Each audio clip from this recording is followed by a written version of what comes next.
Ok. Bueno, empezamos con el tema de pruebas diagnósticas. Vamos a activar el puntero láser.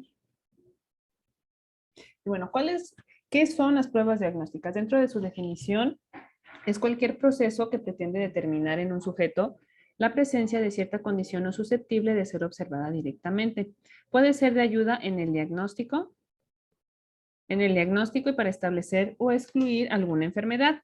Dentro de las pruebas diagnósticas se reconocen 5 usos básicos. Conocemos el tamiz, que también, bueno, en otro depende del país, se le denomina cribado o escrutinio.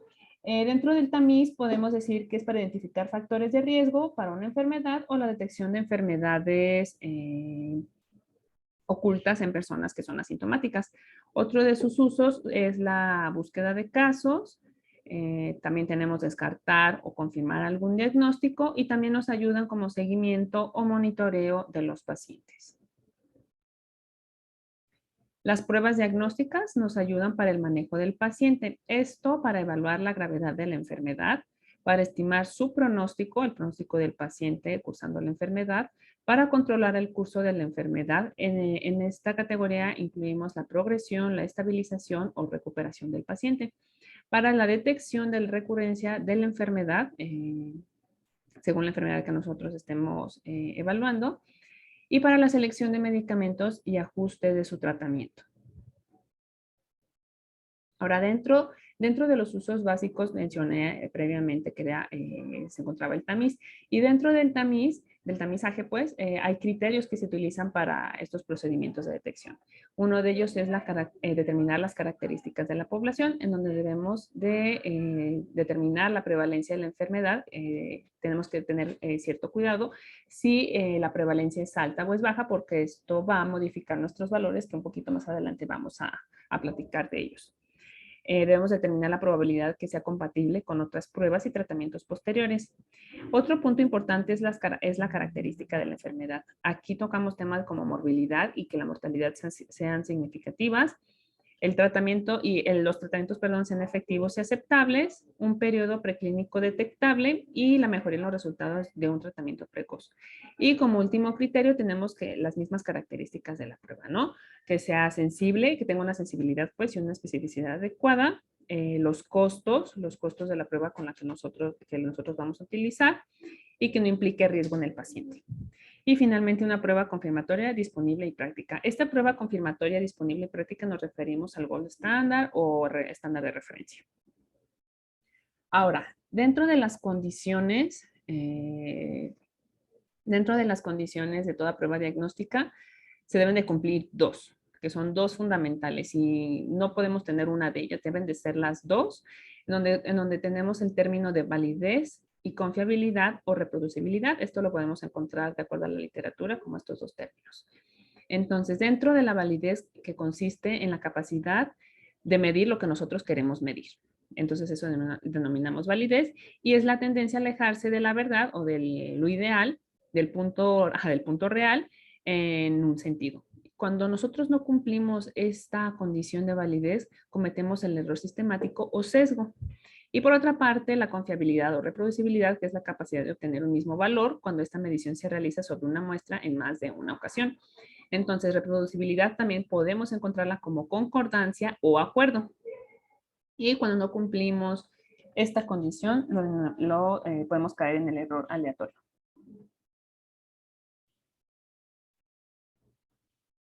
Ahora, dentro del término de confiabilidad y reproducibilidad se derivan, digamos, dos términos, en donde tenemos la reproducibilidad intraobservador y la reproducibilidad entre observadores.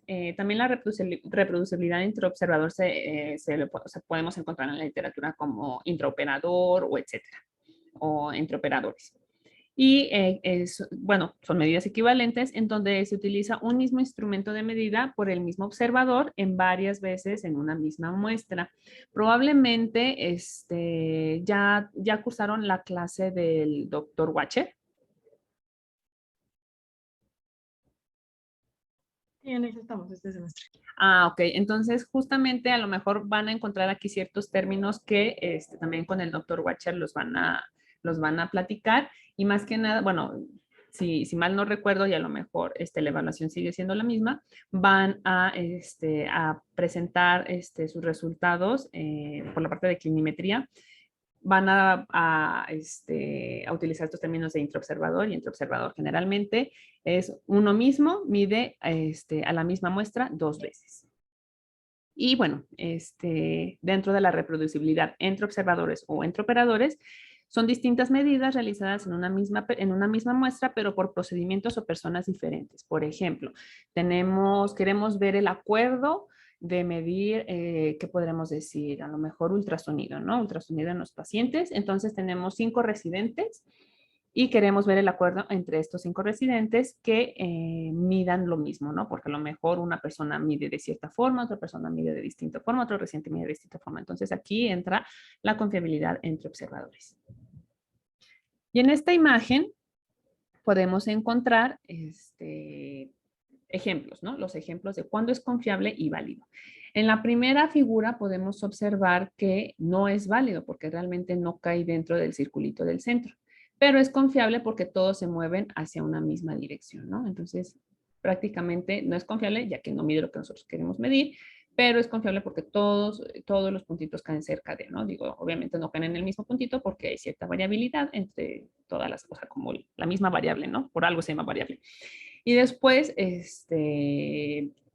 la siguiente figurita tenemos que hay baja confiabilidad y baja validez, porque los puntitos se encuentran muy dispersos entre sí y no siguen un patrón. La siguiente figura, del mismo modo, igual que la segunda figura, no son ni confiables ni son válidos porque no siguen un patrón. Y la última figura cumple las dos condiciones, que era confiabilidad y validez. Ahora, ¿qué elementos necesitamos o requerimos nosotros para poder evaluar una prueba diagnóstica? Primeramente, la selección del estándar de oro, que también lo podemos encontrar como gold estándar o estándar de referencia. Los valores de sensibilidad, de especificidad, los valores predictivos positivos y negativos. Aquí tenemos que ser muy cuidadosos porque estos valores dependen de la prevalencia de la enfermedad. Entonces, hay que tener mucho cuidado con estos valores. El índice de eficiencia pronóstica o razón de verosimilitud positiva o negativa. El teorema de Bayes, no lo vamos a hablar, no lo vamos a platicar tanto, y las curvas ROC. Ahora, entrando dentro de los términos de sensibilidad y especificidad, que son estas características de toda prueba diagnóstica e indican su eficacia. Como definición por parte de sensibilidad es la capacidad de la prueba que pueda clasificar correctamente al paciente que está enfermo como enfermo o la probabilidad de tener el resultado positivo si se tiene la enfermedad. De modo contrario, la especificidad es la capacidad de la prueba para poder clasificar correctamente al sujeto sano, como sano. Ahora, dentro del cálculo de la sensibilidad y la especificidad, pues depende del tipo de la variable, ¿no?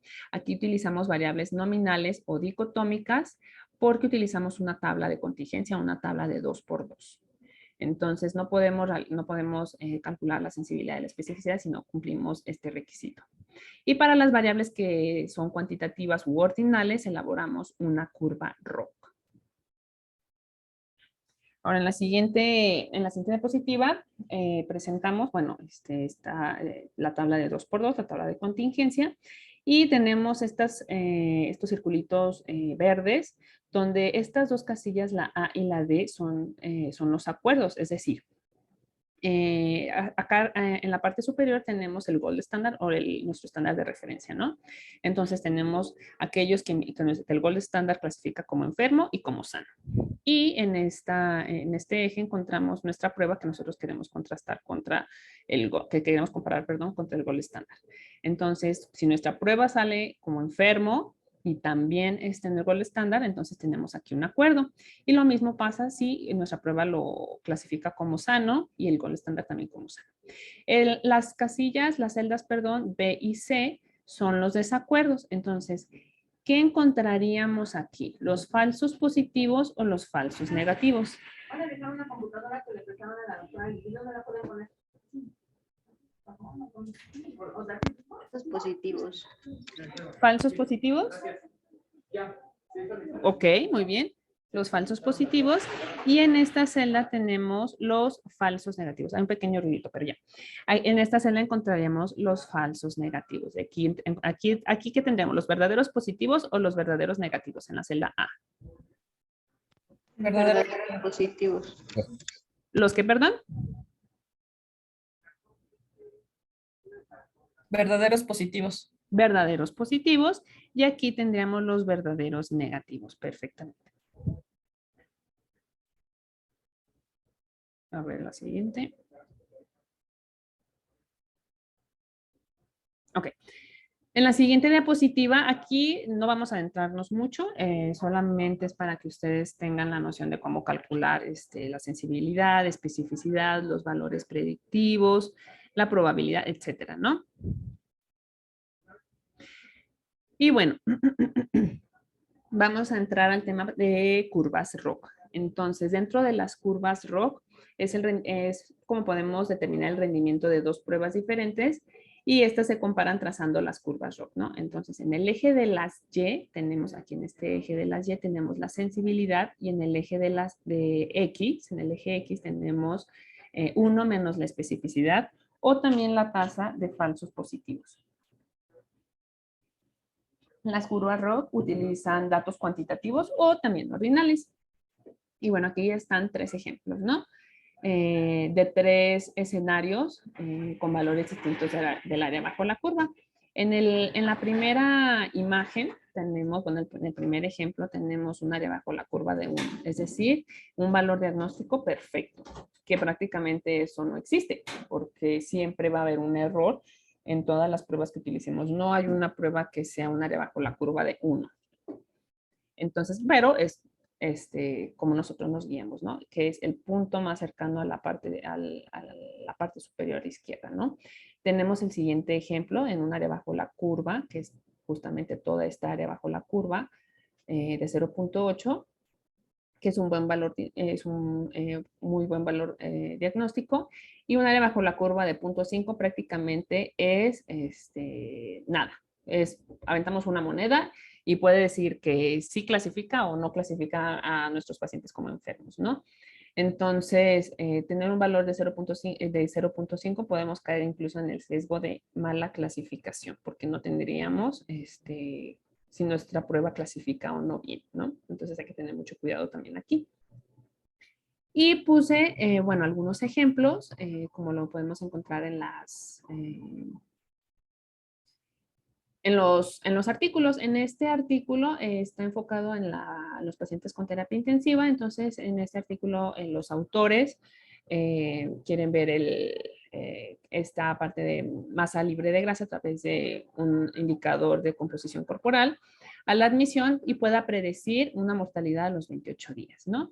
Entonces, cuando se analiza únicamente de manera única la variable, encontramos, bueno, encontraron los autores un área bajo la curva de 0.63 y reportan sus intervalos de confianza, ¿no? Pero ¿qué pasa? O sea, también justamente las curvas ROC también se pueden utilizar para modelos. En la siguiente figura, los autores agregan otras variables clínicas, además de la masa libre de grasa a través de un indicador de la composición corporal y pueden observar cómo aumenta justamente esta área bajo la curva, ¿no? Y estos son sus intervalos de confianza.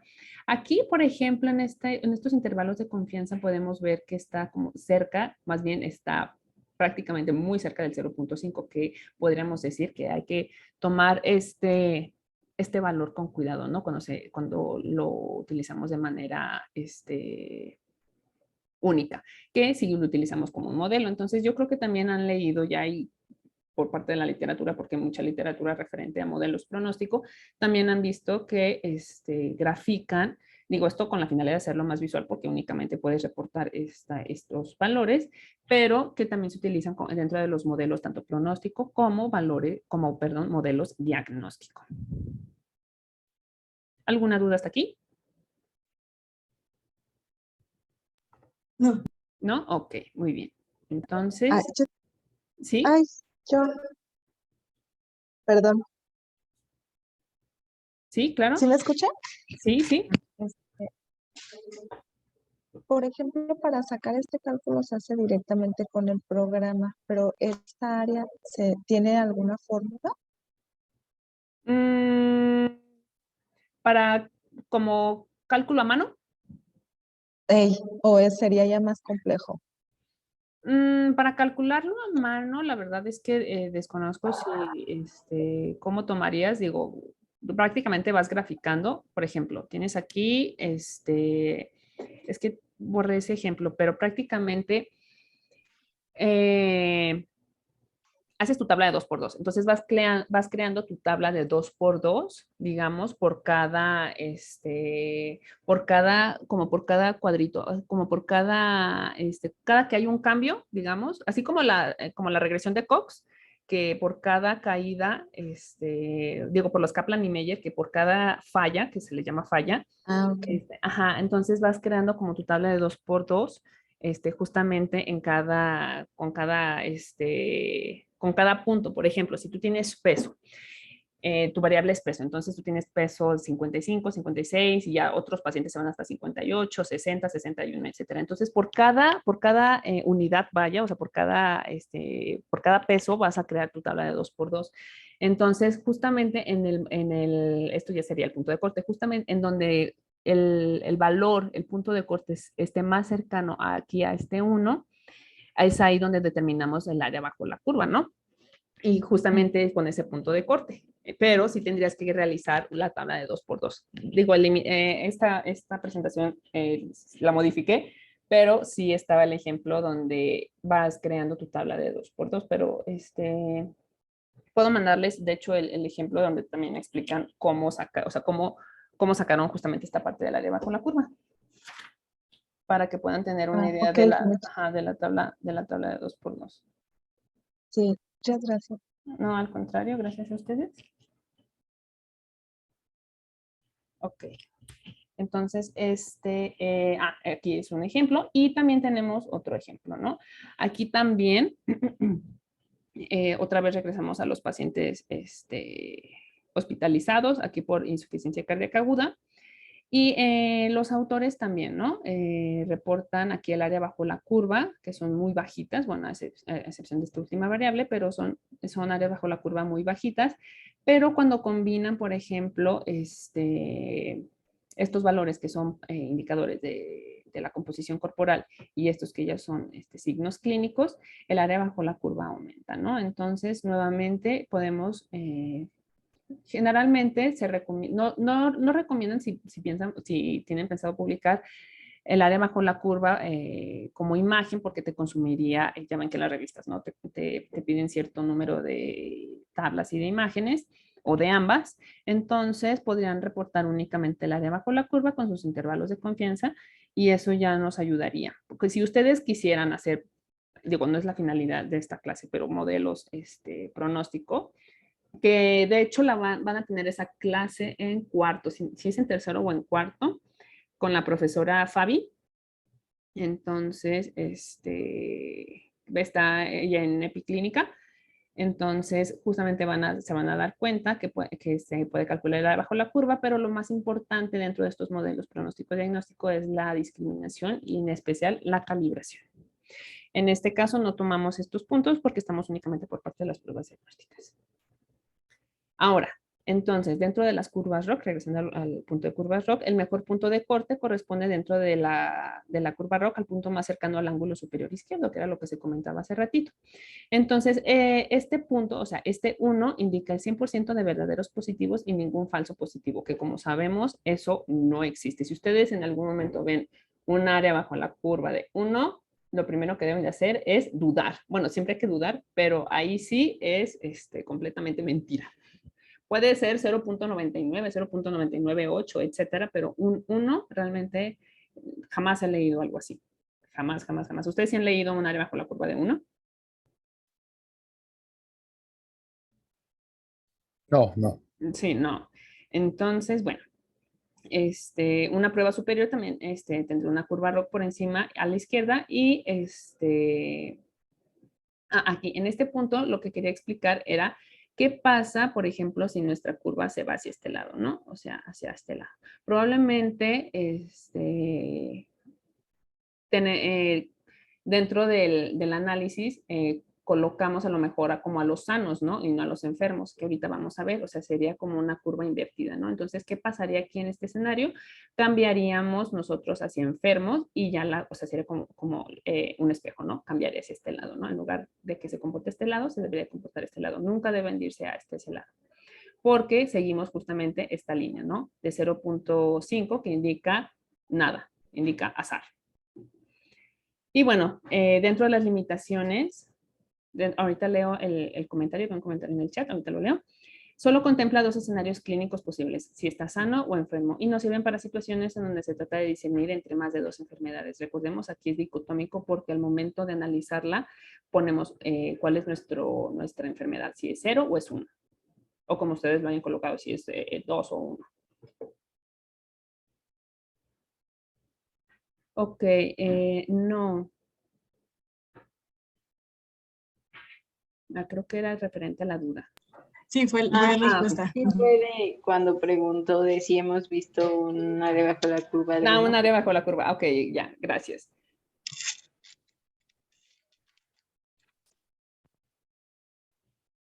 Ok.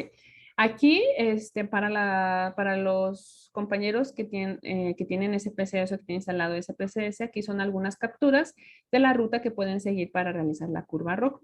Ahorita lo vamos a hacer, no se incluyeron ahorita capturas para Jamovi, pero ahorita vamos a hacer el ejercicio en Jamovi. Entonces, pueden consultar la presentación cuando ustedes gusten y con la base para que puedan hacer los ejercicios dentro de SPSS. Esta es la versión 25, me parece. Y bueno, voy a explicar, estos resultados nos van a salir en Jamovi, pero quiero mover este panel para poder explicar aquí, el área bajo la curva ROC. Entonces, esto es prácticamente lo que se va a graficar, ¿no? Esto lo vamos a ver ahorita en Jamovi. Esta es la línea de 0.5, perdón, y obtenemos un área bajo la curva de 0.81, ¿no? Es estadísticamente significativa y nuestro punto de corte, dentro, dando doble clic en la imagen en SPSS, podemos determinar cuál es el punto de corte con un área bajo la curva de 0.81 y cuál es su sensibilidad y su especificidad. Podríamos decir o es este, ¿no? O sea, cuál de estos dos puntos nosotros diríamos que es mejor. ¿Y cómo interpretaríamos esto?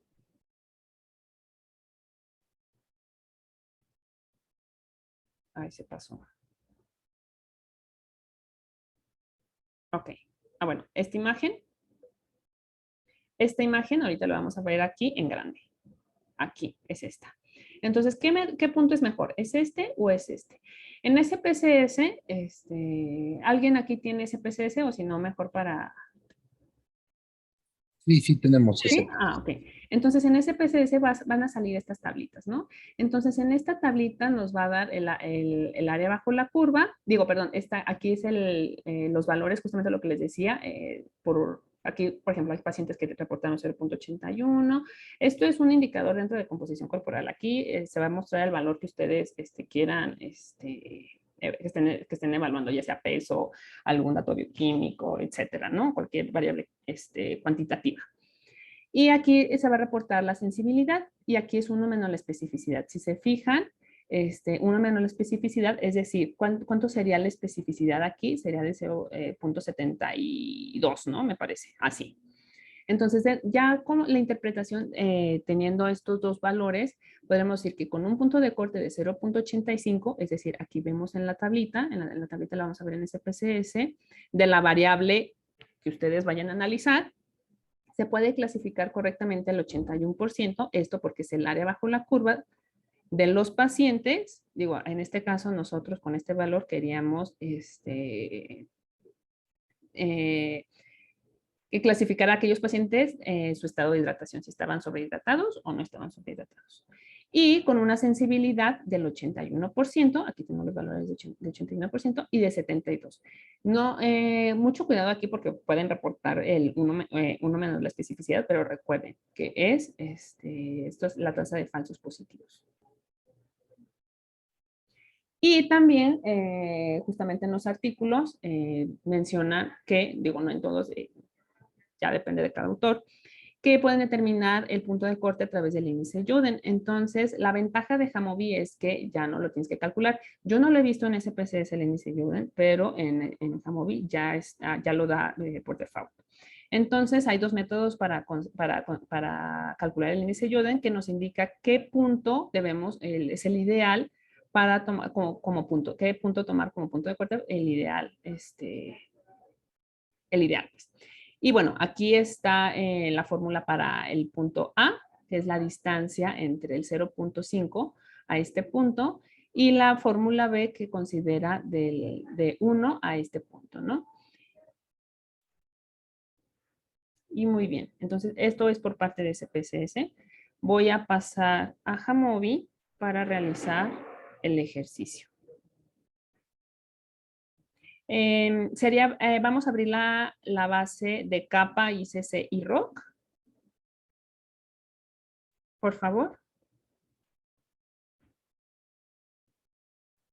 ¿Ya la abrieron? ¿Ya la tienen abierta? No, perdón. ¿Podría mandármela, por favor? Es que creo que Ok, sí. puede que la mandaron. A ver.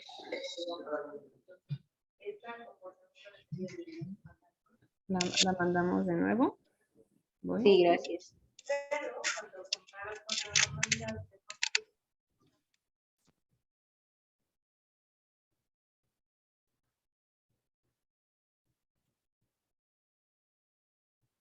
Ok, son dos bases las que vamos a utilizar para esta sesión.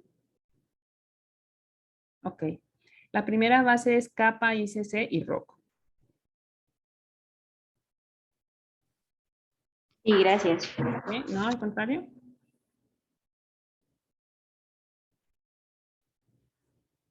¿Me avisan cuando ya tengan abierto SPSS, por favor? Digo, Jamovi. Para dar un pequeño contexto de la base. Digo, la base es ficticia, entonces nos van a salir como cosas medio raras, pero pues es el ejercicio, ¿no?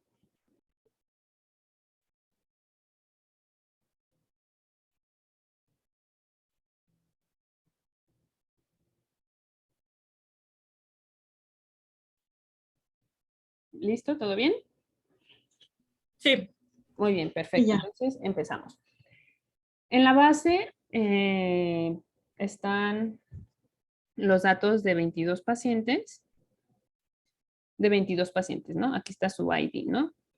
Si es femenino o masculino. Y lo que nosotros queremos, bueno, a partir de donde surge el ejercicio, pues, tomamos datos de composición corporal, ¿no? Entonces, dentro de composición corporal hay algo que se llama índice de impedancia. Entonces, lo que nosotros hicimos fue medirles el índice de impedancia a los pacientes, repito, dentro de la composición corporal, y lo medimos 2 veces, ¿no? Lo medimos al momento 0, retiramos, se necesitan electrodos, se retiran electrodos, perdón, y volvemos a colocar los electrodos. Entonces, aquí tenemos nuestra medición 2. Entonces, ustedes podrían tener, si quieren ver la reproducibilidad intraobservador, tienen su medición de lo que ustedes vayan a medir, su medición 1 y su medición 2, de lo que sea, no sé, peso, talla, cualquier cosa. Y después siguen datos de agua corporal total. Estos se representan en litros. Tenemos también nuestra medición 1 y la medición 2. Y nosotros queríamos comparar el estado de hidratación de los pacientes en urgencias con el gol estándar, ¿no? Que tenemos dilución, perdón, de deuterio. Entonces tenemos aquí dilución de deuterio 1 y dilución de deuterio 2. Posteriormente, tenemos otra variable cuantitativa. Aquí se puso como nominal, pero es cuantitativa. Igual es resistencia sobre altura, que también son datos de composición corporal.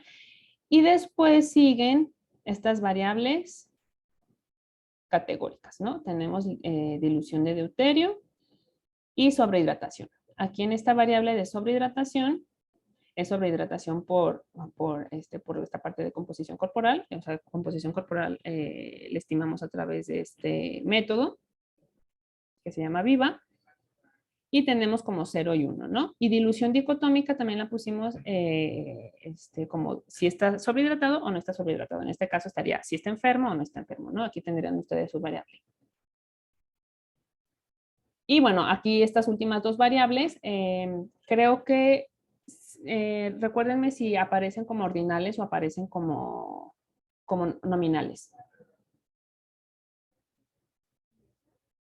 ¿Aparecen nominales? Sí. Entonces, por favor, podríamos dar clic, digo, ya para tenerlo guardado, dar clic en la variable y ajustarla a ordinal, por favor, porque ahorita aparece como nominal. Entonces, sería cambiarla, las últimas dos variables, para poder hacer el ejercicio un poquito más adelante, a ordinal, por favor. Ajá, por favor. Listo. Entonces, vamos a proceder a la curva roja. ¿Descargaron los módulos? ¿Sí pudieron descargar los módulos? Yo no encontré ese de curva rock. El de curva rock se llama Psycho algo. Se llama así. Es este. Psycho PDA.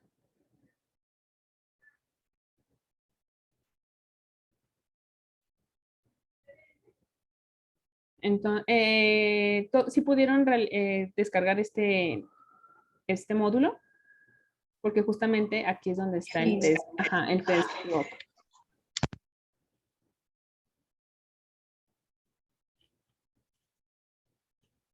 ¿Sí? ¿Todo bien? Sí. Ok, perfecto. Entonces vamos a dar clic aquí en Test Rock. Y vamos a realizar el ejercicio que previamente hicimos en SPSS para poder seguir el ejemplo. Vamos a colocar dentro de las variables dependientes el índice de impedancia 1, es decir, imp 1, o sea, su medición 1. Pues. La metemos y en el siguiente cuadrito vamos a colocar nuestro estado, ¿no? Es decir, si nuestro paciente está enfermo o no, si tiene la condición o no. Entonces tendríamos nuestra variable dicotómica. Y vamos a colocar dilución, dico, o sea que es dilución de deuterio en dicotómico, es decir, o nuestro estado, ¿no? Nuestro estado si está enfermo o no. La colocamos ahí. Y se va a graficar lo siguiente. Justamente lo que les decía, ¿no? Nuestra curva ROC está así, al revés. Si nosotros queremos decir, bueno, es que yo quiero hacer mi área bajo la curva, pero mi estado de enfermo, pues, es el 1. Entonces vamos a colocar aquí nuestro 1. Y se va a volver a graficar. Nada más le damos tantito tiempo. Y ya está, ¿no? Entonces, se grafica nuestra área bajo la curva y lo que les decía, ¿no? Ya en Jamovi obtenemos el punto de corte que es de 0.86, o sea, en la variable, digo aquí ustedes, de acuerdo a su variable que ustedes vayan a analizar, les arroja su punto de corte con la sensibilidad y la especificidad y los valores predictivos y positivos. Recuerden, estos valores predictivos dependen de la prevalencia de la enfermedad. El índice Jouden y el área bajo la curva, ¿no? Ahora, ¿sí? Sí, perdón. Solamente, ¿cómo, otra vez de nuevo, cómo pudo hacer que fueran hacia arriba en lugar de hacia abajo la curva? Solo le puso el 1, ¿verdad? Aquí donde dice Positive Class, colocar el 1, es decir, nuestro estado de enfermedad, ¿no? Es 1, aquellos que están enfermos. Si ustedes pusieron como enfermedad 0 y como no enfermo 1, pues entonces sería, o sea, cuál depende, ¿no? Si ustedes justamente determinar cuál es el estado de enfermedad 0, 1, 1, 0, que en este caso siempre utilizamos el 1, ¿no? Como nuestro desenlace. Igual pasa cuando vayan a hacer regresiones. cuando vayan a hacer regresiones, a qué van a tomar bueno, al menos es un SPSS, pero cuál es su referencia, ¿no? Su categoría de referencia, si es el 0 o el 1, o el 1 o el 0, o si es categórica, si es 0, 1, 2 o 3, si es el 3, la primera o la última, ¿no? Eso yo creo que lo van a ver un poquito más adelante. Ajá, muy bien, ¿no? ¿De qué? Un poquito más adelante en las clases un poquito más avanzado en esta misma clase, cuando vean regresiones. Todavía no ven regresiones, ¿verdad?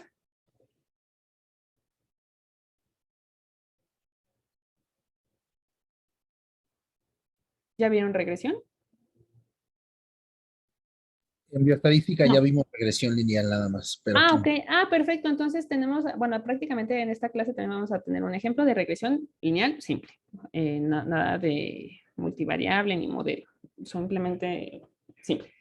Entonces, si nosotros, digo, la ventaja también de Jamovi es que también puede hacerlo como suavizado, ¿no? Esta curva como suavizada para que no queden aquí así como los puntitos. Entonces, le ponemos como en smoothing y hace esta curva, ¿no? Hace esta curva así como suavizada, ¿no? Entonces, esto es como para fines, de cómo se ve mejor, etcétera, ¿no? Y, ¿qué más tenemos? Ah, no, prácticamente eso sería todo en cómo graficar las curvas ROC.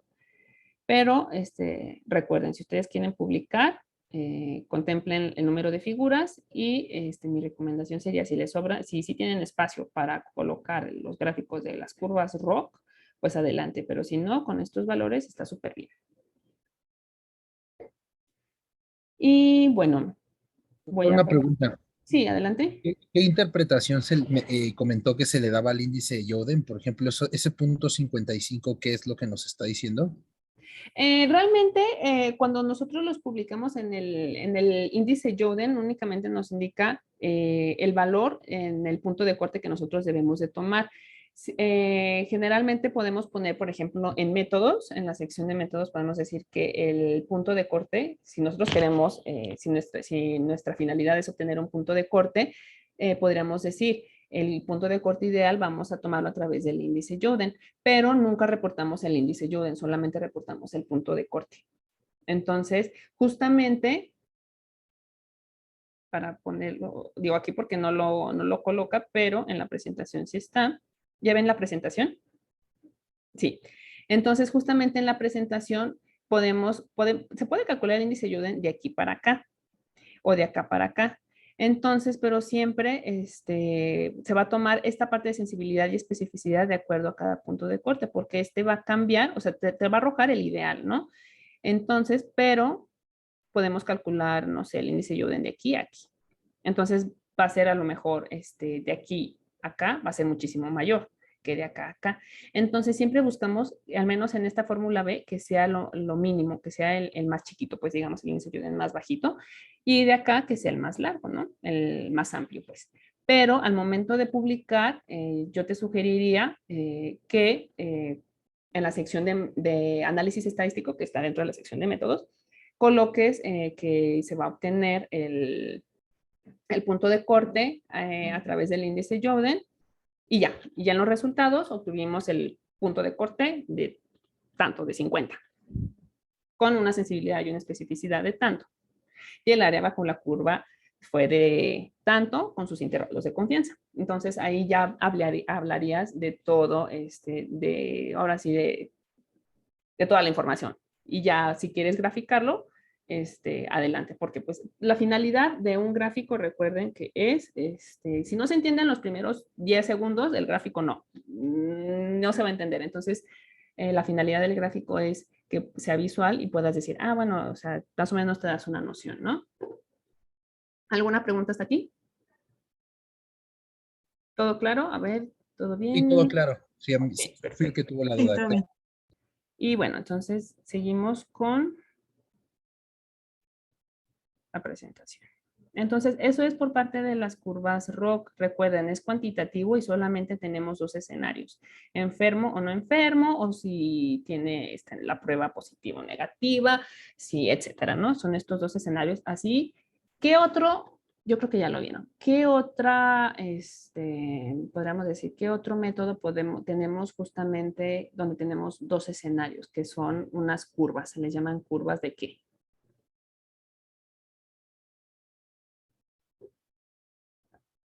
Cuando tenemos dos escenarios y no podemos, digamos, ajustarlo por distintas variables, solamente tenemos si tiene o no la condición.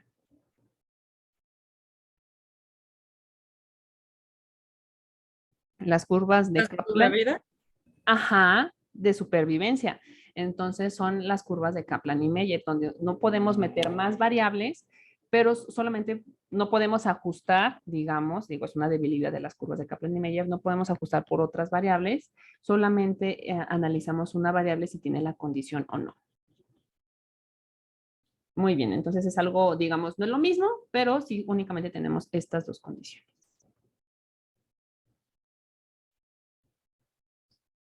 Aquí está, dejen pongo el puntero láser, ok.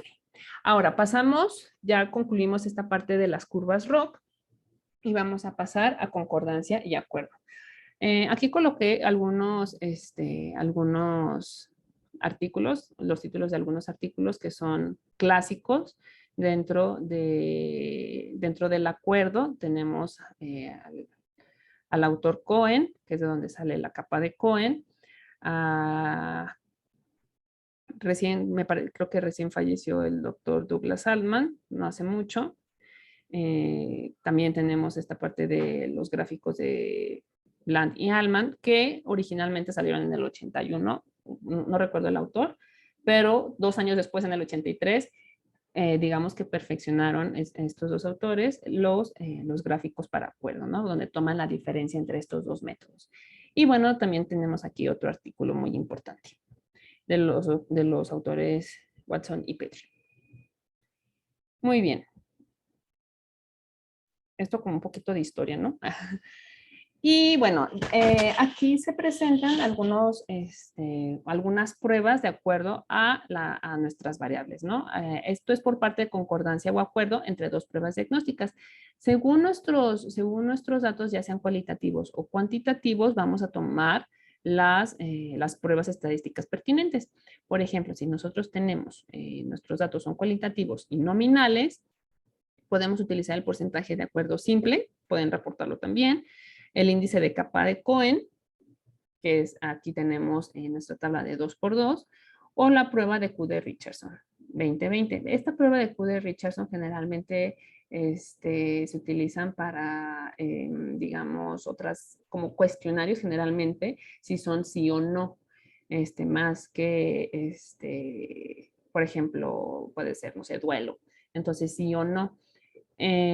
Generalmente, bueno, al menos yo no lo he leído tanto, al menos en las pruebas diagnósticas que realizamos nosotros, a lo mejor más en la práctica clínica, ¿no? Pero esto depende, recuerden, depende de lo que ustedes vayan a evaluar o analizar.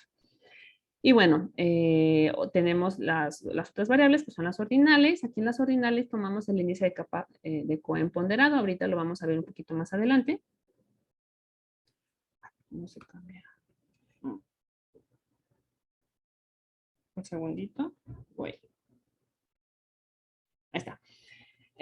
Aquí subrayé las pruebas que vamos a ver ahorita en esta sesión, como digamos que de las que pueden utilizar con mayor frecuencia y son un poco más sencillas y que incluso las pueden reportar ustedes si quieren en sus resultados de sus tesis, en los resultados de los artículos, etcétera, etcétera. Perdón, un segundito. Y bueno, tenemos el índice de capa de Cohen ponderado, el coeficiente de concordancia W de Kendall. Y si nuestros datos son cuantitativos, tomamos el alfa de Cronbach. Esta alfa de Cronbach también la van a ver con el doctor Watcher. Generalmente es para los cuestionarios y cuando tenemos un puntaje, por ejemplo, puede ser, no sé, podríamos decir, por ejemplo, surgió hace poquito, se revisó un artículo donde tomaban el modelo transteórico, ¿no? Donde tomaban si está dispuesto al cambio, ¿no? Que era contemplación, precontemplación, contemplación, acción y mantenimiento, si mal no recuerdo. Si alguien aquí experto me recuerda, no recuerdo cuál era la última fase. Entonces, ¿sí era mantenimiento? Ah, ok, mantenimiento. Entonces, justamente los pacientes utilizaban este modelo y tomaban el alfa de Cronbach porque te da un puntaje, digamos, daba un puntaje y, ¿cómo se dice?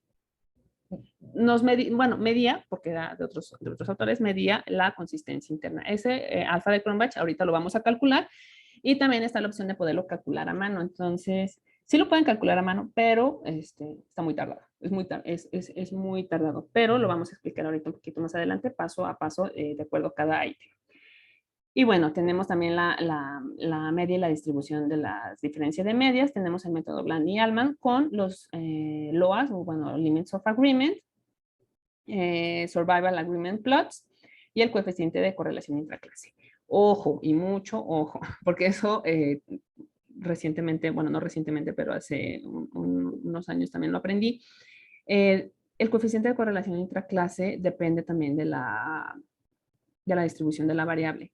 ¿Qué quiere decir? Si nuestra variable se distribuye de manera libre, no vamos a poder utilizar el coeficiente de correlación intraclase. Primero tenemos que sacar la normalidad. En dado caso que nuestros datos, como muy frecuentemente sucede en la vida real, y yo creo que ya lo han visto y lo han analizado probablemente, se distribuyen de manera libre y no podemos utilizar el coeficiente de correlación intraclase. Entonces, ¿qué opción tenemos si nosotros no podemos utilizar el coeficiente de correlación intraclase? Podemos tomar el coeficiente de correlación de Linz o podemos hacer una transformación. Digo, lo primero que pueden hacer es la transformación logarítmica, ¿no? O sea, pueden ustedes transformar sus datos y puede pasar, digo, está el escenario, porque también nos ha pasado, que aún transformando los datos de manera a logaritmo, no se distribuyen de manera normal. Entonces, bueno, ¿y ahora qué procede? Entonces pueden tomar el coeficiente de correlación de Linz o hay otro procedimiento que se llama de Rotheris, pero estos dos procedimientos, bueno, el coeficiente de Linz y el de Rotheris no lo vamos a ver en esta sesión. Vamos a ver únicamente coeficiente de correlación intraclase. Y para medir la consistencia entre las pruebas diagnósticas, igual depende de nuestros datos, si son cualitativos o cuantitativos.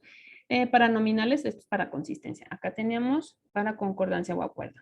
Tenemos el coeficiente phi. Para las ordinales, el coeficiente de correlación de Spearman, o también si nuestras variables que son cuantitativas se distribuyen de manera libre, tomamos también el coeficiente de Spearman. Y dentro de nuestros datos cuantitativos, la correlación de Pearson, que su simbolito es de R, el coeficiente de correlación intraclase, que es RI, lo van a ver en los artículos como en inglés, alfa de Cronbach y la sensibilidad y la especificidad. Ahora vamos a pasar al índice de Cohen, digamos, normal para acuerdo. Entonces, este índice kappa sirve para valorar el acuerdo entre dos métodos o instrumentos entre dos observadores distintos que aplican un mismo instrumento. O puede ser entre dos instrumentos donde hay un observador y dos instrumentos distintos. Ustedes quieren comparar dos instrumentos o dos métodos, ¿no? Es única y exclusivamente para variables cualitativas. Se podría decir que son dicotómicas, ¿no? Ya, perdón. Y bueno, aquí en las tablitas de aquí abajo, está la interpretación. Está la interpretación de acuerdo al valor que nos arroje de kappa. El acuerdo a través de kappa. Y bueno, pues idealmente tenemos que arriba de 0.81 es como muy buen acuerdo entre estos dos métodos, entre los dos observadores. Y así sucesivamente, ¿no? Va disminuyendo de acuerdo al kappa obtenido. Esta tabla, esta tabla de la tabla 8 corresponde, si mal no recuerdo, a este artículo. Entonces, si gustan, se los puedo mandar Digo, porque son clásicos y siempre he creído que un artículo clásico siempre debe de, aparte de citarse, de leerse para poderse entender. Durante el trayecto pueden sufrir ciertas variaciones, ¿no? O sea, pueden mejorar o no, pero considero que un artículo clásico es sí o sí leerlo. O no sé ustedes qué opinan.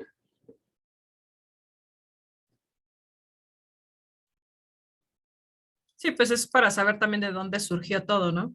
Sí, no, y darle conocimiento, ¿no? O sea, poder entender. En la siguiente diapositiva tenemos también unas capturas de la ruta a seguir en SPSS, por si ustedes quieren darle una checada para aquellos que tienen SPSS, pero ahorita vamos a hacer el ejercicio de capa en Jamovi. Igual vamos a tomar estos ejemplos y al final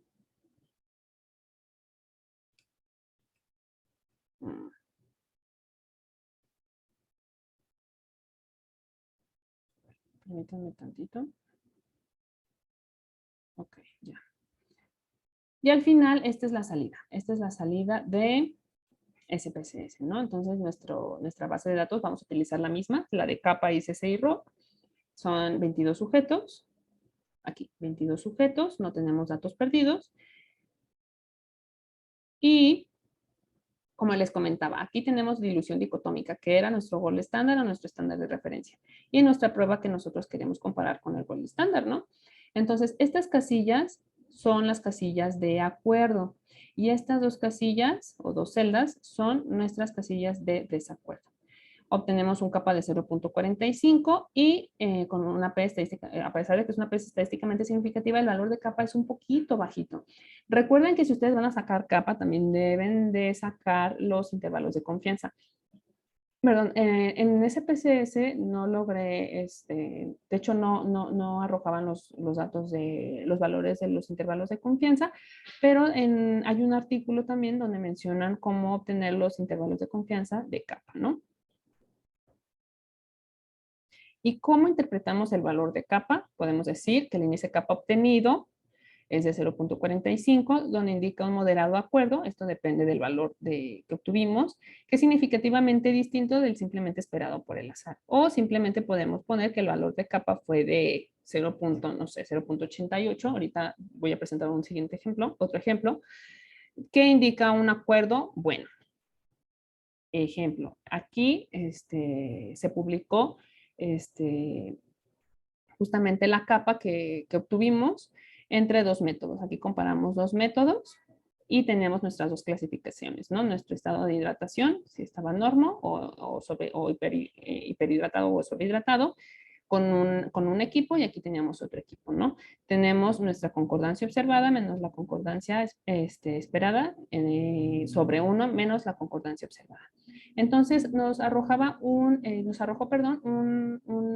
índice capa de 0.91, donde concluíamos que el acuerdo entre estos dos métodos para el estado para clasificar el estado de hidratación era bueno. Y aquí están sus intervalos de confianza, ¿no? Entonces, prácticamente los intervalos de confianza también caen dentro de los valores como muy bueno.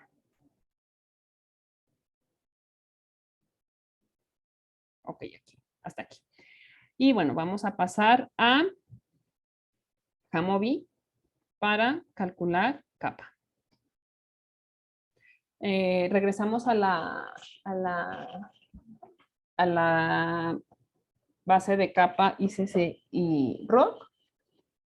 Y vamos a dar clic, vamos a utilizar el módulo de Med Decide. Aquí es Med Decide. ¿Todas ya lo localizaron? ¿Sí? Sí. Oh, está bien. ¿Sí? Ok. Muy bien. Entonces vamos a dar clic en confiabilidad interobservador, aquí en la primera. En agreement, abajito. Y aquí vamos a colocar nuestras variables, recuerden que son dicotómicas. Entonces vamos a colocar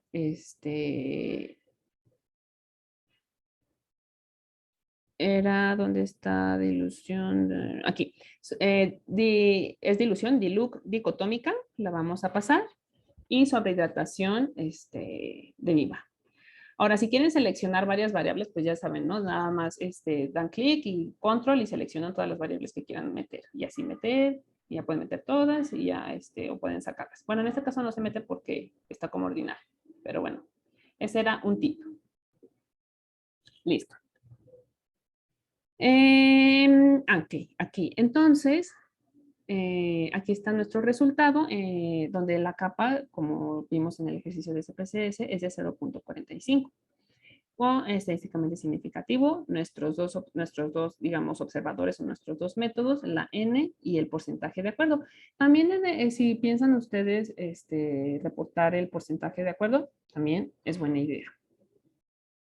Digo, esto ya depende de los revisores, pero también, o de sus tutores, o de su comité tutor, si esté de acuerdo o no. Digo, esto son sugerencias, pero al final, discútanlo con su comité tutor. Y bueno, así obtenemos la capa simple. Bueno, la capa normal de 2x2. Y recordamos que había una capa ponderada. En la capa ponderada es un poquito más complicado. También yo creo que mucho de esto lo van a ver con el doctor Watcher.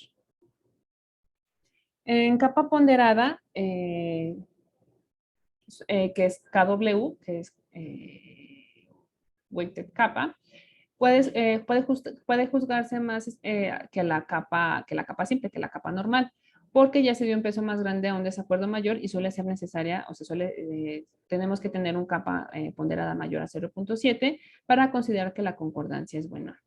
Aquí en este ejemplo, déjenme pongo el láser para que puedan ver dónde está el mouse. Un segundito.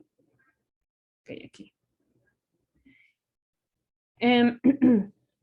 Tenemos aquí los valores observados, en esta primera tablita observados y los valores esperados, ¿no? Que son estos, ¿no? En la tabla anterior eran estos. Aquí. Los valores observados y los valores esperados. Y bueno, esta es la fórmula, ¿no? Aquí es importante que dentro de capa ponderada le asignamos un peso a cada, digamos que a cada clasificación. En este caso, si nuestra prueba ausente, si nuestra prueba nos arroja como ausente, pero en el color estándar es como grave, le vamos a asignar digamos que un peso de 2. Si no importara, ojo, si no importara la clasificación, se le asigna o sea, el peso, digamos, de 1, 1, y si tenemos otra clasificación, también un 1. Pero si es por niveles de severidad, etcétera, sí vamos a asignar un peso, porque no es lo mismo el desacuerdo que hay entre ausente y leve que el desacuerdo entre ausente y grave, ¿no? Y así sucesivamente. ¿Y cómo lo calculamos? Pues bueno, prácticamente sumamos los valores, son los valores observados y los multiplicamos por 1. O sea, aquellos valores, por ejemplo, 9, 6, 7 y 7, que son estos, todos los 1, los multiplicamos por el peso de 1. Y estos valores que son de 1 y 3, que son 2 y 2, los multiplicamos por el peso de 2, ¿no? Aquí por eso se le llama ponderado. Y se divide entre la sumatoria de los valores esperados. Entonces, igual, 7, 6, 7 y 5 se multiplican por el peso de 1 y estos dos valores se multiplican por el peso de 2. Si tuviéramos otra clasificación, se multiplicaría por 3 y así sucesivamente. Entonces, en este ejemplo, la capa ponderada fue de 0.31. Entonces, digamos que sí es bajita. Otro ejemplo, esto para entendiendo de dónde surge capa ponderada. Otro ejemplo es que justamente en este mismo artículo teníamos 4 clasificaciones, ¿no? Entonces aquí teníamos 3, en este ejemplo tenemos 3 y aquí tenemos las 4 clasificaciones. Entonces queríamos ver si con este método y con clasificaba a los pacientes, digamos, en la misma clasificación. Entonces, aquí vemos justamente que aquí son los acuerdos, ¿no? 3, 21, 104 y 264, ¿no? Aquí estos son los acuerdos y todas las demás celdas son los desacuerdos. Por ejemplo, aquí teníamos un desacuerdo, aquí hay otro desacuerdo y así sucesivamente. Entonces, ¿qué obtuvimos? Una capa ponderada de 0.92 con unos intervalos, digamos que, buenos. Ahora, ¿cómo obtenemos esta? Hasta aquí, porque aquí ya es la siguiente prueba. ¿Cómo obtenemos capa ponderada en Jamovi? Vamos a pasar a Jamovi y regresamos a la misma base de capa ICC y ROC.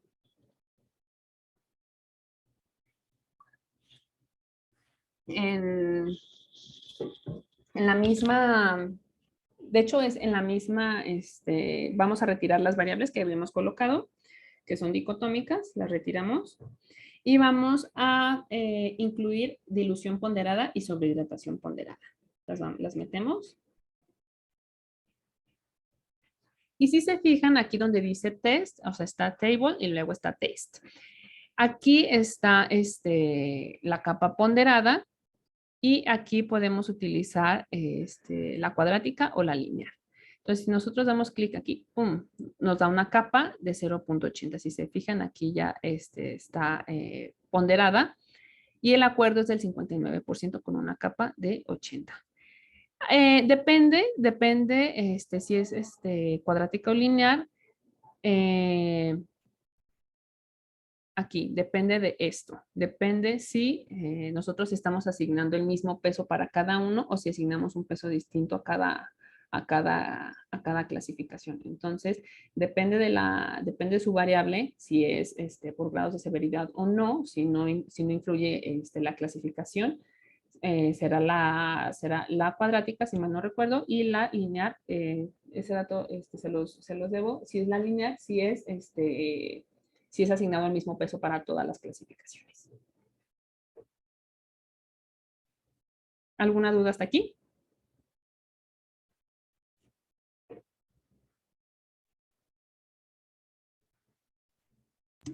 No. ¿No? ¿Todo claro? Ok, muy bien. Ahora, aquí concluimos capa normal y capa ponderada. Ahora, esto por parte de los datos cualitativos.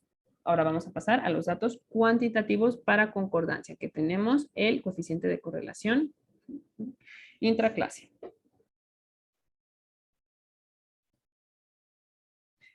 El coeficiente de correlación intraclase, como definición, pues establece el acuerdo entre dos o más evaluaciones, que son variables cuantitativas, que son llevadas en el mismo sujeto. Aquí valoramos la concordancia, en donde se tienen K evaluaciones llevadas a cabo, o sea, K evaluaciones es el número de evaluaciones sobre nuestro tamaño de muestra, sobre la N personas. Ese tendrá una variabilidad total, ¿no? En donde los datos dependerán de la variabilidad entre las personas y la variabilidad intrapersona. Los valores de coeficiente de correlación intraclase oscilan entre 0 y 1. Aquí está la fórmula de cómo obtenemos el coeficiente de correlación intraclase y todo depende de la varianza, ¿no? Entonces tenemos la varianza de los individuos menos la varianza del error sobre la varianza de los individuos más la varianza del error por la variación del método. Aquí, nuevamente, en la presentación están la ruta, o sea, las capturas para seguir la ruta en SPSS y ahorita las vamos a proceder a hacer en Jamovi. Entonces vamos a hacer igual este mismo ejemplo. Todos los ejemplos que están en Jamovi, que realizamos en Jamovi, son los ejemplos que están en las capturas de SPSS. Nada más que, para los que están utilizando SPSS, hay que dar clic aquí en esta parte de coeficiente de correlación intraclase porque en la salida de SPSS no van a encontrar el valor como coeficiente de correlación intraclase, lo van a encontrar como alfa de Cronbach. Y eso también probablemente lo vean en la clase del doctor Watcher. Yo creo que un poquito más adelante, si no es que ya lo vieron. Yo creo que ya lo vieron porque ya están en abril. ¿O todavía no lo han visto? Sí, recién lo vimos. Ah, ok, perfecto. Muy bien. Entonces, digamos que vamos como a la par, ¿no? Entre unos y otros. Y aquí en la esquina superior derecha están, digamos que los valores donde podríamos decir a partir de nuestro coeficiente de correlación intraclase, si es bueno, moderado, etc. Ah, este es otro punto importante de hablar. Entonces, vamos a pasar a Jamovi para ver cómo podemos obtener nuestro coeficiente de correlación intraclase. Una pregunta, para hacer los gráficos de puntos ahí en SPSS, Ujú. ¿tiene ahí como la ruta o qué se debe de hacer para poder hacer justamente este gráfico que tenía después de la última diapositiva que mostró? Este, Sí, podríamos decir, por lo que yo entiendo en es este que en Jamovi gráfico, lo vi podrías, ajá. ajá, en Jamovi lo vi que era como muy sencillo y en SPSS lo único que pude graficar es como, pero me hace una especie como de gráfico para una correlación. No sé si se puede Sí. utilizar como equitativamente. La verdad es que Jamovi me hace un gráfico independiente además de las correlaciones, pero no he encontrado cómo hacerlo en SPSS. Bueno, esto sería en lo personal, y es lo que vamos a hablar ahorita en la siguiente diapositiva, que más que el gráfico, por ejemplo, de correlación intraclase, pensaríamos aquí, que es lo que vamos a ver ahorita después de coeficiente de correlación intraclase, es la ecuación de la recta. Es decir, qué tanto, porque al final este coeficiente de correlación es una pendiente, ¿no? Es una recta, es una recta en donde tiene, por ejemplo, aquí su origen y su intercepto, ¿no? Entonces, ¿qué tanto por cada variable de x aumenta y y así sucesivamente? Es así, ¿no? Algo así se... Quiero ver si puedo mover, si puedo rayar aquí. Creo que sí se puede rayar aquí en la presentación. Pero ¿dónde era? Déjenme ver, para poder explicar esa parte. Hasta aquí. ¿Pluma? Ah, sí, aquí, ok. Ahí va mi pulso. Ah, algo así, ¿no? Entonces aquí tenemos nuestro intercepto, ¿no? Hablando un poquito de regresión lineal. Entonces, prácticamente más que el gráfico, podríamos más bien hacer el gráfico a través de la ecuación de la recta, que es algo así. Entonces, esto podría ser mucho más informativo, que es lo que vamos a ver ahorita después de cómo sacar coeficiente de correlación en esta clase, porque nos hablaría que nuestro método, o sea, esta línea es lo ideal, ¿no? Esta línea roja. Pero si nuestra línea, por ejemplo, se va hacia acá, así, podríamos decir que nuestro método, o sea, nuestro método que nosotros estamos probando prácticamente está subestimando lo que es lo real, ¿no? Porque prácticamente está así y luego se dispara hasta acá, y luego se va así, se dispara hasta acá, está por encima de esta línea que es a 45 grados, que es la ecuación ideal. Ahorita vamos a ver cómo es la ecuación ideal, o sea, cuál es el intercepto y la pendiente ideal, y si nuestros valores de la ecuación están por encima o por debajo de, podríamos decir que sobreestima o subestima. Pero ahorita hablamos de ese punto, que pudiera ser un poco más informativo que poner el gráfico de coeficiente de correlación intraclase. Podríamos hablar más de la ecuación de la recta. ¿Sí se resolvió la duda o quedó pendiente? Es que, por ejemplo, estoy justamente haciendo un trabajo en donde yo lo que quiero ver es la concordancia que hay entre un resultado de una variable cuantitativa, por ejemplo, la expresión de PDL1 en... yo soy oncólogo, entonces, y quiero comparar lo que hace un patólogo respecto al otro. Ok. Entonces, realmente a mí me interesa, lo que a mí me interesa ver es que si un patólogo le dio una calificación de 75, el otro patólogo le haya dado 76, 77. O sea, entiendo lo de la ecuación de la regresión lineal, en donde uno quisiera saber cuánto aumenta en una unidad de cambio respecto al aumento del otro, pero realmente a mí lo que me interesa mostrar en el gráfico es pues justamente eso, que el patólogo le haya dado la misma calificación en uno que en otro. Y entiendo que ahí el gráfico de regresión lineal no me ayudaría mucho. O sea, sino yo que a mí me gustaría este gráfico, porque es el que, por ejemplo, aquí el método de referencia de glucosa, por ejemplo, en un caso dio, no sé, 60, ahí está más o menos como en el primer puntito, está como en 60, Aquí, 65. ajá, exacto. Okay. Y ¿Cuál? por ¿En reflejo ¿En este y por puntito? reflectómetro. Ah, bueno, no, ese no lo había visto, pero bueno, en ese está como en 20, Ajá. 25 más o menos. Y por reflectómetro también está como en, el reflectómetro a lo mejor lo dio como en unos 35, casi 40. Entonces, justamente ese es el gráfico que yo quiero encontrar pero no encontré cómo hacerlo en SPSS y lo terminé haciendo en Jamovi. Entonces quería preguntarle a usted si usted sabía la manera de hacerlo en SPSS. Pues prácticamente si yo observara este gráfico, yo lo vería, digo, como simplemente una correlación porque habla solamente del método de referencia, o sea, habla graficar en el eje de la Y glucosa y en el eje de la X el reflectómetro. Entonces, si yo bueno, a modo personal, si yo observara este gráfico diría, bueno, hasta aquí estamos viendo una correlación. Entonces, más que una correlación intraclase, que es el resultado, o sea, la correlación intraclase, digamos que es lo que se tiene de la fórmula, donde podemos ver la varianza, pero aquí en este coeficiente no vemos la varianza. Veríamos la relación entre estas dos variables. Pero podemos revisar si realmente en este gráfico de coeficiente de correlación intraclase se refiere a una correlación o si realmente se refiere a una correlación intraclase, porque lo que nosotros queremos ver, por eso justamente vemos el coeficiente, ¿no? Porque en esta fórmula es la división entre la varianza de esta parte de la varianza de los individuos y la varianza del error sobre la otra varianza, incluyendo la varianza del método. Pero al ver este gráfico, yo pensaría que solamente es de pura correlación porque están estos dos métodos comparándose y ver dónde se encuentra cada punto. Ahora, si usted quisiera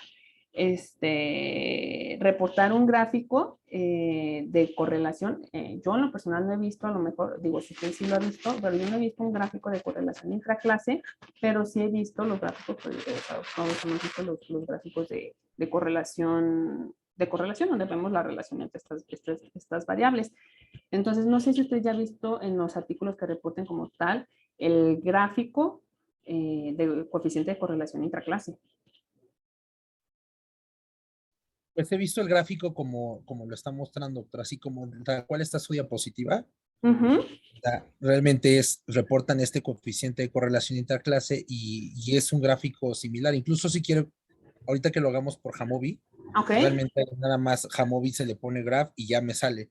Pero lo que mi duda es, en SPSS no he encontrado esa ruta, únicamente. No, probablemente sería generando un gráfico, probablemente sea ya ve que es en cuadro de diálogos antiguos y generador de gráficos, probablemente ahí se encuentra la opción, pero sería realizarlo como quien dice, como nosotros diseñando o sea, por aparte, pues no ya obteniendo así como Jamovi únicamente picándole, no, probablemente sea en cuadro de diálogos antiguos en gráficos. Ok, gracias. No, no, al contrario, gracias a ustedes. Digo, cualquier duda que tengan, aquí podemos aprender todos, entonces, adelante. Y, a ver, déjenme ver en dónde estaba. Aquí. Voy a regresar a aquí. Ok, entonces sí vamos a pasar a aquí, a Jamovi. Ay, descartar. Ok. Aquí.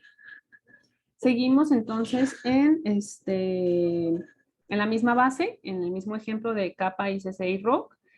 Y para realizar el coeficiente de correlación intraclase vamos a utilizar el módulo de Seoul Matrix, que, bueno, de acuerdo a cómo ustedes hayan descargado, se van a acomodar, ¿no? Como ustedes vayan descargando los módulos, los van a ir acomodando, ¿no? Entonces, damos clic y si mal no recuerdo, era aquí, ¿no? En confiabilidad. Sí, en la confiabilidad del observador. Y vamos a colocar nuestras dos variables, ¿no? Nuestra medición 1, o sea, de lo que nosotros vayamos a medir, nuestra medición 1 y nuestra medición 2. De hecho, ¿cómo se llama? En su, si es la misma evaluación con el doctor Watcher, hacen su tabla y pueden colocar estos valores, estos dos valores de su medición 1 y su medición 2 y van a dar clic aquí en donde dice confiabilidad, coeficiente de correlación intraclase. Recuerden, todo esto depende de la distribución de sus datos. Digo, en este escenario, previamente tuvimos que haber analizado la la distribución, pero úsenlos con cuidado. Así como las pruebas de acuerdo, no sé, TestStudent o Udemy y Whitney, así lo mismo pasa con coeficiente de correlación entre clases. Y vemos que aquí está la consistencia, es decir, nuestro coeficiente de correlación intraclase es de 0.85 y nuestro acuerdo, ¿no? Entonces, ¿cómo podríamos reportarlo nosotros? Ay, otra vez no puse el ejemplo. Bueno, les pongo el ejemplo. Denme un segundito. Espérenme, voy a parar el ejemplo para enseñarles la tabla de cómo se puede reportar el índice de, perdón, el coeficiente de correlación intraclase. Denme un segundito para abrir el archivo. Permítanme tantito. Iba a agregar una captura, pero se me fue.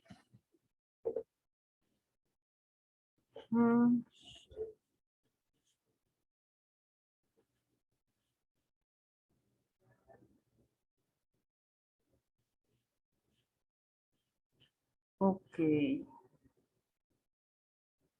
Aquí está.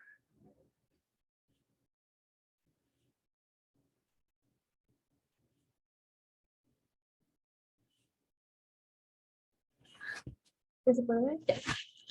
Perfecto. Entonces, aquí, justamente donde tenemos que, digo, ustedes en tesis pueden agregar, ahora sí que todas las tablas y figuras que ustedes gusten, pero ya cuando tenemos justamente que limitarnos a la cantidad de figuras o no, bueno, a menos que puedan incluir 10 figuras, pues entonces sí, no hay problema, figuras y tablas, pues no hay ningún problema. Entonces aquí, por ejemplo, nosotros decidimos colocar únicamente el coeficiente de correlación del LIMS con su valor, ¿no? O sea, su valor puntual y sus intervalos de confianza. Estos datos se obtuvieron, no los obtuvimos de Jamovi, se obtuvieron de R, que en Jamovi puedes colocar el comando y puedes, te arroja el coeficiente. Entonces, también es importante que coloquen los intervalos de confianza para ver cómo fluctúa, digamos, nuestro coeficiente. Entonces, esta es alguna como una idea que ustedes pueden comparar. Por ejemplo, aquí se compara este método A, digamos el método A, el método B, su valor de P, cuál es su concordancia y su intervalo de confianza.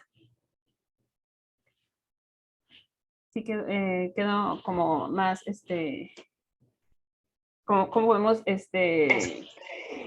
¿cómo podemos reportarlo?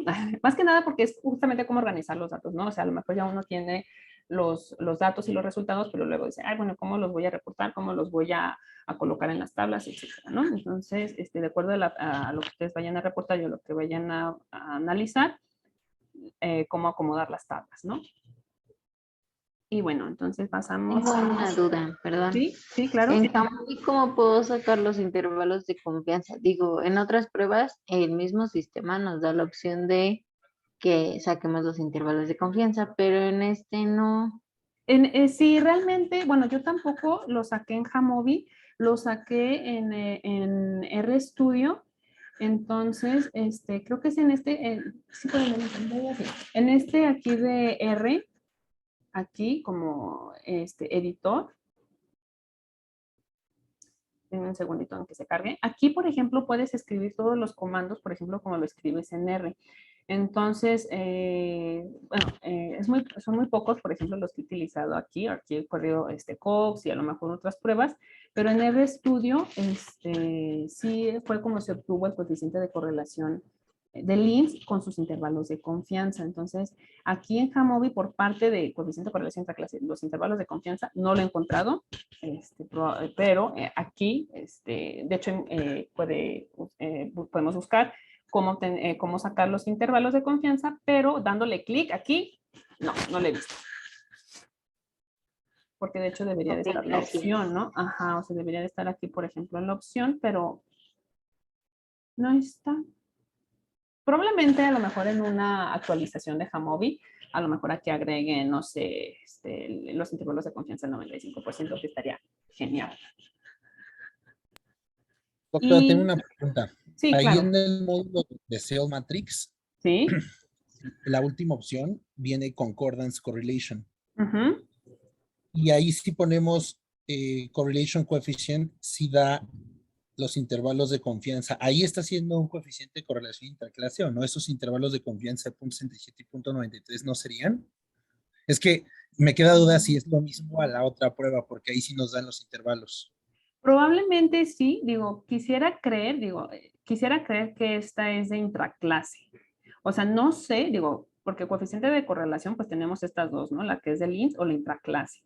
Entonces, quisiera creer que es intraclase, porque, no había visto esta parte, muchas gracias, no había visto esta opción, pero podríamos hacer, o sea, podríamos hacer este mismo ejemplo, sacando los coeficientes de LINS y los intraclase para ver a cuáles corresponden esta opción, ¿no? O sea, en esta opción de Seoul Matrix, en esta última opción, para ver a cuáles corresponden, probablemente a intraclase. Y Ah, porque pues de ahí fue donde le dije que yo, ahí no dice plots, le piqué en concordance, y ahí fue donde me dio este gráfico que es el que yo siempre he visualizado en los estudios, que ese es el que le digo que no encontré cómo hacerlo en SPSS. Ah, sí, es justamente lo que vamos a ver en la siguiente planilla. Si se fija, está esta línea punteada, esta línea que sigue, y esta línea que es punteada. Entonces, esta línea punteada, déjenme saber, quisiera modificar. Ay, no puedo. A ver aquí. No. No. Es que quiero ver el origen, pero no podemos. Ok. Sí, o sea, porque aquí no estamos en cero, ¿no? Entonces, quisiera ver el origen porque esto es justamente lo que platicaba y es lo que vamos a ver en la siguiente diapositiva. Es decir, aquí, por lo que yo entiendo y lo que veo, esta es la ecuación y esta es la ecuación de igualdad. Ajá, esta pudiera ser la ecuación de igualdad. Falta ver el origen porque aquí necesitamos ver cuál es el origen, o sea, el cero, porque una de estas dos es la ecuación de igualdad y la otra es la ecuación de la ecuación de la regresión. O sea, estas dos son de regresión. ¿Y cómo lo podemos ver? Aquí, justamente en esta diapositiva que era donde quería llegar. Aquí. Aquí a lo mejor está un poquito más explícito, porque la ecuación de igualdad, es decir, donde nuestros dos métodos, digamos, son iguales, es teniendo un intercepto de 0 y una pendiente de 1. Entonces, esto sería como el ideal. Entonces, una pendiente a 45 grados es esta, la que ven de color negro o negro fuerte, es esa. Y aquí en el siguiente ejemplo de la mano derecha tenemos la ecuación de igualdad, es esta línea punteada, y ya una vez obteniendo la ecuación de nuestros métodos, o sea, la línea de regresión, es esta que sigue continua. Entonces, justamente, regresando al ejemplo de lo que usted me decía, considero que más bien esos gráficos, corresponden a la ecuación de la recta, es decir, una es de igualdad y la otra es por los métodos que tú estás comparando. Y en este ejemplo, justamente reportan, ¿no? O sea, no cumple con el intercepto de 0, que es el origen de 0, o sea, donde donde A es 0 y B es 0. Aquí, por ejemplo, cuando A es 0, B es 1, ¿no? Entonces, así sucesivamente. Y pueden caer en dos escenarios. O esta línea cae por encima de la línea de igualdad o cae por debajo de la línea de igualdad. Entonces, están justamente estos dos escenarios, donde mi prueba B sobreestima o donde mi prueba B subestima.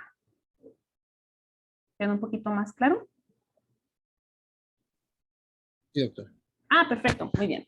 Entonces, dicho esto, ¿alguna duda? Porque vamos a pasar a Limits of Agreement de Bland y Alma. ¿No? ¿Dudas en el chat? A ver, déjenme consultar el chat. ¿Todo bien? Ok. Muy bien.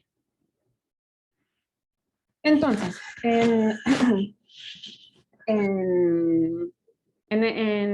ya entrando a la diferencia, un segundito. Ya entrando a la diferencia de nuestros dos métodos, que es en lo que se basa el método Bland-Ehrman, no es más que la diferencia. Antes de empezar con esto, aquí el método Bland-Ehrman también debe de cumplir con la normalidad de los datos. ¿Por qué? Porque toma la media de las diferencias, no toma la mediana. Uno pensaría, bueno, a lo mejor yo reporto, saco mi diferencia entre mi método A y mi método B, si no se comporta de manera normal, saco mi mediana y punto. No, tenemos que sacar la media. Entonces, ¿qué pasa si nuestros datos no se comportan de manera normal? Los transformamos a logaritmo y si cumple con la normalidad, depende, eso también depende, consúltelo con su comité tutor, con la revista, etcétera. Sí, es necesario retransformar estos datos, logaritmos, porque no es la unidad que nosotros estamos midiendo, ¿no? Entonces, si se tiene que retransformar o no, eso ya depende de cada quien. Entonces, estas son algunas sugerencias. Y bueno, en este gráfico a mano derecha, pues me pongo el puntero láser aquí. Idealmente la diferencia entre los dos métodos, es decir, entre método A, aquí por ejemplo, en este ejemplo tenemos nuestro método A, que es MF vía, y nuestro método B es SF vía, ¿no? Entonces restamos nuestro método A menos nuestro método B, y es esta. Idealmente nosotros buscamos que la diferencia sea de 0, ¿no? O sea, es decir, que no haya una diferencia entre estas dos. Y no podemos decir cuánto es bueno o malo, o sea, cuánta es la diferencia, es decir, de 1, 0, 2, 3, o sea, esto depende de cada variable, porque para variables, por ejemplo, si queremos medirnos el pH, entonces prácticamente las diferencias deben de ser de nada, en comparación si nosotros estamos midiendo, no sé, peso y tenemos peso de 57.8 y 57.5, ¿no? Entonces, depende de cada variable, ojo. Y entonces, aquí aquí esta línea gruesa, es la media, y al menos en este ejemplo tenemos una media de menos 1.88. Esto es con un indicador de la decomposición corporal, que se llama resistencia. Y estos dos, aquí si se fijan, es el error, es decir, son los límites de acuerdo, es decir, hasta dónde puedo yo decir que es considerable esta variabilidad, ¿no? Entonces, aquí se van a dos distribuciones estándar, es decir, menos 1.96. Esto se le llama límite inferior. Esta línea punteada, de acá abajo se le llama límite inferior y límite superior. Estos métodos, este método de Bland-Ehrman también se pueden reportar como porcentajes, pero por el momento vamos a quedarnos como, o sea, en qué porcentaje está por encima de la media y en qué porcentaje está por debajo de la media. Entonces, hay que hacer, es otra interpretación, pero al menos esto es por parte de las unidades en las que nosotros estamos midiendo la variable. Y aquí en la figura del lado derecho, aquí están los intervalos de confianza, ahora sí 95%, del límite superior. Entonces, mucho ojo, su media tiene su intervalo de confianza y el límite inferior tiene su intervalo de confianza. Y por último, y no menos importante, tenemos el alfa de Cronbach. Aquí, con el alfa de Cronbach medimos el grado de consistencia interna de una escala. Entonces, las preguntas deben de medir el mismo fenómeno, deben estar correlacionadas entre sí. Los valores de alfa oscilan entre 0 y 1, donde un coeficiente de 0, es decir, que todos los... Si obtenemos un alfa de 0, es decir, que todos los ítems son independientes, y un coeficiente de 1 indica una consistencia máxima. Hay que tener cuidado con los valores de alfa, porque valores de alfa por arriba de 0.95 nos indican que todos los ítems son redundantes, es decir, que dos o más miden lo mismo. Entonces, nosotros siguiendo el principio de la parsimonia diríamos, si me están midiendo lo mismo, mejor va para afuera, ¿no? Entonces, en SPSS, ahorita en las siguientes diapositivas están, cómo podemos ver si eliminamos, cómo se modifica alfa si eliminamos un ítem o no. Y la fórmula es el número de el número de ítems sobre el número de ítems menos 1, más la sumatoria de la varianza de las respuestas sobre la varianza de las preguntas. Entonces, ¿entre qué cuál es más bien el valor de alfa de Cronbach ideal? De entre 0.70 a 0.90. En SPSS también están las capturas de cómo seguimos la ruta para el alfa de Cronbach. Colocamos todos los ítems. Y bueno, aquí todo lo que debemos de dar clic, etcétera. Y aquí a mano derecha, a mano izquierda, vemos en la última columna qué pasa con la alfa si se elimina un ítem. Por ejemplo, si nosotros eliminamos este ítem, va a aumentar prácticamente nuestra alfa de Cronbach. Entonces, decimos, bueno, entonces considero mejor eliminarlo.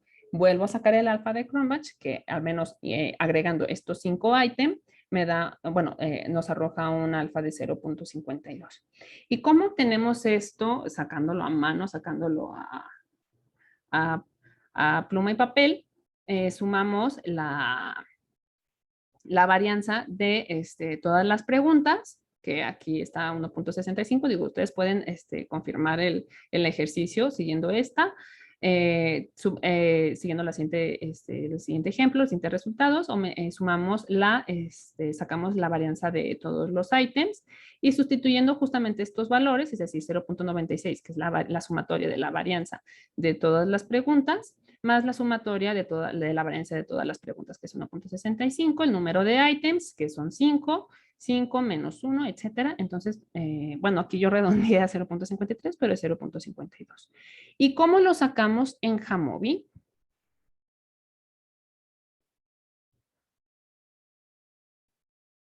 Vamos a abrir vamos a quedarnos aquí. Vamos a abrir la base de alfa de Cronbach, por favor.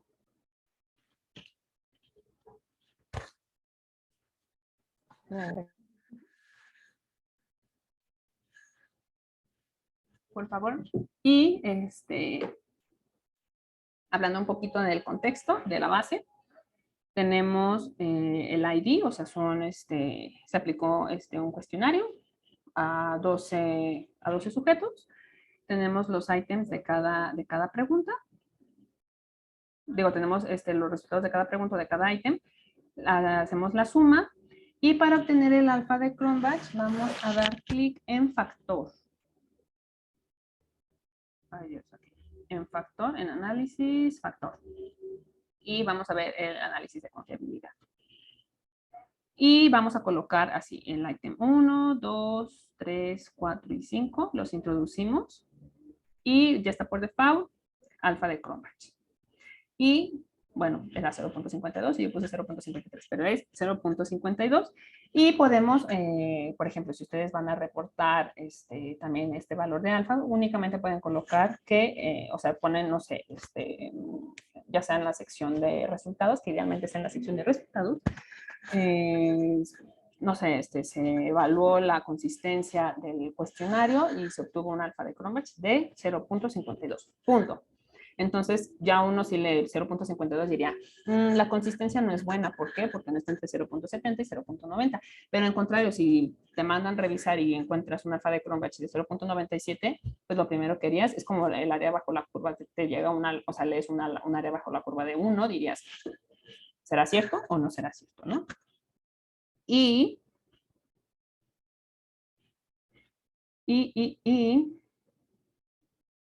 bueno, y aquí concluimos la sesión de pruebas diagnósticas con alfa de Cronbach. Y eso sería todo para la sesión de hoy. ¿Alguna duda? ¿Alguna pregunta?